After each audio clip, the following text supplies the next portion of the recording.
अस्करी क़यादत का इस ऑपरेशन की कामयाबी पर फख्र का इजहार इस बात का ऐलान है कि अब इस मुल्क में किसी दहशतगर्द या उसके सहूलतकार के लिए कोई जगह मौजूद नहीं है।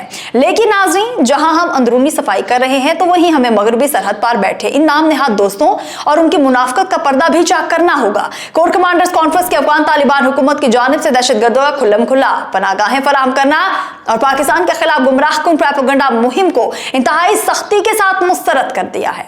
जरा काबुल हुकूमत की ढटाई तो देखिए। वो अफगान रजीम जो अपनी सरजमीन पर दहशतगर्दों के कैंपस बंद करने में मुकम्मल नाकाम हो चुकी, वो अब अपनी इस मुजरिमाना नाकामी को छुपाने के लिए पाकिस्तान के खिलाफ डिस इंफॉर्मेशन और झूठे प्रोपेगेंडे का सहारा ले रही है। लेकिन पाकिस्तान की अस्करी क़यादत ने दुनिया पर वाज़ेह किया कि हमारी सिक्योरिटी फोर्सेस की कार्रवाइयां किसी सिविलियन के खिलाफ नहीं बल्कि खालिस्तन उन दरअंदाजों और दहशतगर्दों की इस इंफ्रास्ट्रक्चर के खिलाफ हैं जो अफगान सरजमीन पर मौजूद हैं। अगर काबुल हुकूमत इन्हें नहीं रोकेगी तो पाकिस्तान अपनी सरहदों और अवाम के तहफ़्फ़ुज़ के लिए हर वो कदम उठाएगा जो बैनुल अक़वामी क़वानीन के तहत उसका हक है।